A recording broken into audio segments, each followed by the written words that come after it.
aqoon-yahanada ama khubarada ka faalooda arrimaha siyaasadda dalka Soomaaliya ayaa falanqayn xooggan ku wada saacada kadib halka ay Soomaaliya caga dhigan doonto iyadoo madaxweynaha madaxweyne Farmaajo uu sii dhamaanayo weliba saacado qura ay nooga harsan yihiin iyadoo sidoo kalena ay jiraan hay'adaha sharci dejinta ama baarlamaanka in madaxweynahoodaba uu dhamaaday 27 December sanadii tagtay 2020 haddaba 8 February waxa ay ku beegan tahay berito dadka badi ayaana markaasi waxa ay isla dhex qaadayeen hadalada hadii la gaaro 8 February maxaa dalka ka dhici kara falanqayn xoogan arintan ayaa ku sameyn doona taliyaha nabad sugidda iyo sirdoonka qaranka Fahad Yaasiin Xaaji Daahir iyo sidoo kale madaxweyne Farmaajo xalay hadallo kululay filla Soomaaliya isku dhaafsadeen hadaladii ugu waaweynaa iyo khilaafka iminka ka soo dhex cusboonaaday labada saaxiib ee siyaasadda Soomaaliya ku midoobay ayaa barnaamijyadeena daawadayaal kaga bogan doontaan warar arintaasi ku saabsan waxaa sidoo kale idiin soo gudbin doona inta barnaamijyadeena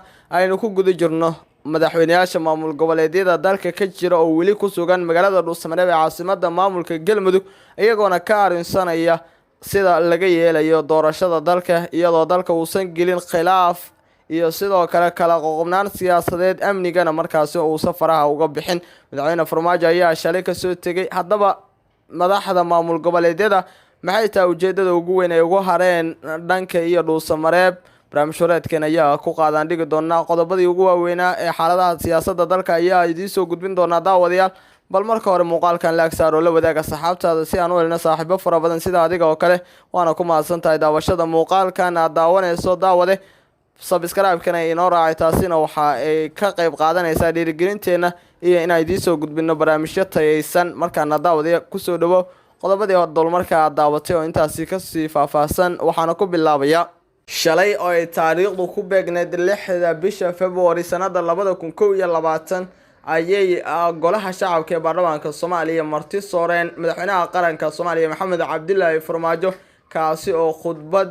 soconaysa 25 daqiiqo ku dhawaad oo kaga hadlayo xaaladda dalka u jeediyay golaha waxaana markaasi khudbadii madaxweyne Farmaajo ka horjeediyay golaha lagu micneeyay inay tahay mid aanan waqtigan ku habooneen isagoona markaasi soo hadal qaadin arrimo dhowr ah oo ay ka mid tahay maxaa laga yeelayaa waqtiga sii dhamaanaya iyo muddaxileyntiisa oo ay berito uga eg tahay madaxweyne Farmaajo khudbadii shalay uu ka jeediyay baarlamaanka Soomaaliya ayayna dadka badi ku tilmaameen mid markaasi ah nasiib darro iyadoona markaasi madaxweynaha hadaladii ugu badnaa uu ku soo celcelinayay inuu tanaasulo u muujiyo madaxda maamul goboleedyada dalka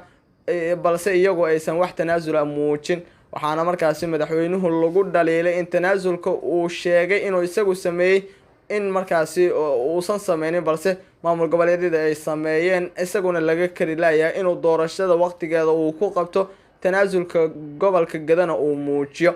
wafdi heerkiisu sareeyo oo ka socda dalka Mareykanka ayaana maanta magaalada Muqdisho ee caasimadda dalka Soomaaliya soo gaaray waxaana markaasi lagu wadaa in qaybta VIP-da ee garoonka kulan markaasi kula qaataan madaxweynaha Soomaaliya Maxamed Cabdullaahi Farmaajo laba diyaaradood ayaa wafdigan ka soo dejisay Muqdisho wasaaradda arrimaha dibadda ee dalka Mareykanka ayay markaasi wafdigan ka socdaan waxaana ka soo baxaya warar kala duwan sababta ay u yimaadeen imaanshiyaha wafdigan ka yimid dalka Mareykanka ee ka socda wasaaradda arrimaha dibadda ee dalkaas ayaana markaasi ku soo aadaya xilli shirkii Dhuusamareeb uga socday madaxda dawladda Soomaaliya kuwa maamul goboleedyada iyo kan gobolka Banaadir oo ku soo dhamaaday natiijo la'aan waliba fashil oo markaasi wehliso waxaana markaasi beesha caalamka ay wadaan cadaadis xoogan oo ay saarayaan madaxda Soomaalida sidii dalkan meel fog laga keenay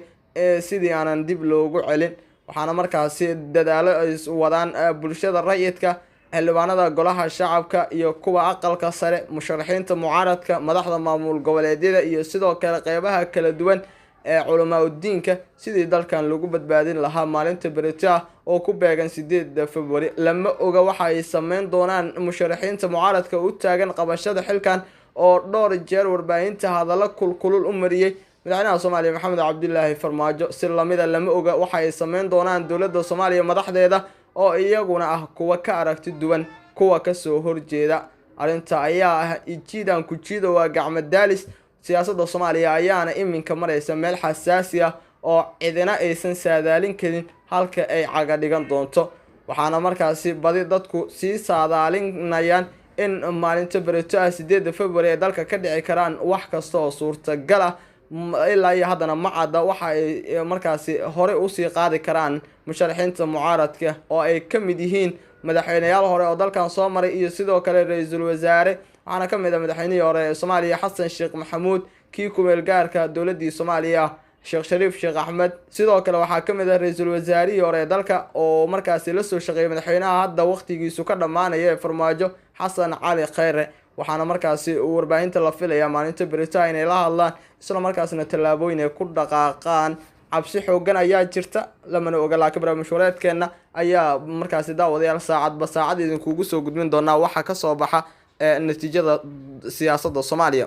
agaasimaha NISA Fahad Yaasiin Xaaji Daari iyo sidoo kale madaxweyne Farmaajo ayaa xalay ku kulmay Villa Soomaaliya Farmaajo oo niyad jabsan sidoo kalena garan weysan waxa uu sameeyo iyo jaho uu afka saaro ayuu Fahad u sheegay markaasi quustiisa ku aadan khudbadii shalay ee madaxweyne Farmaajo oo ay ka sii dhamaanayso kalsoonidii uu ku qabay Fahad ayaa sheegay in agaasimaha nabad sugidda iyo sirdoonka qaranka Soomaaliya u muuqdo in uu iska daneystay oo diyaar uusan u ahayn in Farmaajo mar kale laga dhigo madaxweyne Fahad oo qadar ugu laalaabta sida uu Villa Soomaaliya u booqdo oo kale ayuu madaxweynuhu u sheegay in mar dambe uusan amar la'aantiisa tegin dalka Qatar laakiin Fahad oo ah taliyaha nabad sugidda iyo sirdoonka qaranka oo ah nin hadal adag ayaa si cad u sheegay in madaxweynaha uusan kala tashanin safaradiisa iyo in uusan wax kaalina ku lahayn xiriirka Fahad iyo Qatar ka dhaxeeya hadallo u muuqda in la kala tagay ayaa la isweedaarsaday waa sida ay tilmaameen xogo muhiim ah oo lagu kalsoon yahay oo ka soo baxay Villa Soomaaliya iyo saraakiisha markaasi ku sugan halkaasi waxaana markaasi arintani ay tahay mid kale oo sii xoojin karta xaaladaha isku cakiran ee dalka ka jira maadaama Farmaajo iyo Fahad ee in muddaba ahaayeen dad saaxiibo oo isla markaasna isku dhow waxaana markaasi ilaa iyo hadda cadeen tallaabada uu qaadayo madaxweyne Farmaajo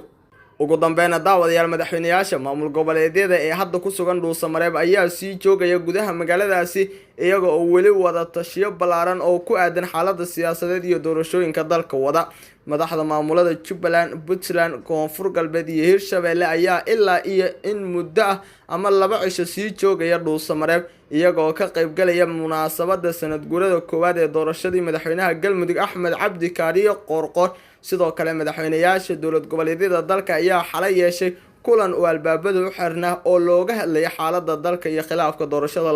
2021 shirkan oo saacado badan qaatay ayaa waxaa diiradda lagu saaray sida laga yeelayo dalka haddii la gaaro 8 February oo saacado qura ay naga harsan yihiin oo ah maalinta u dambeysay ee muddaxileedka madaxweynaha Soomaaliya Maxamed Cabdullaahi Farmaajo waxaa sidoo kale la filayaa in madaxda maamulada shirarkooda ay ka soo saaraan warmurtiyeed ku aadan waxyaabaha ay ka wada hadleen iyo waxa ay la tahay xaaladda dalka si kastaba ahaatee kulamadan ayaa ku soo aadayay iyadoo natiijo la'aan ku soo dhamaaday shirkii wada tashiga ee ka socday magaalada Dhuusamareeb caasimadda maamulka Galmudug gudaana daawada waa naga tabar mashruureedkii aad ka daawaneyseen Zucaamada official fadlan channelkeena subscribe inoo saar like inoo raaci share nagu caawi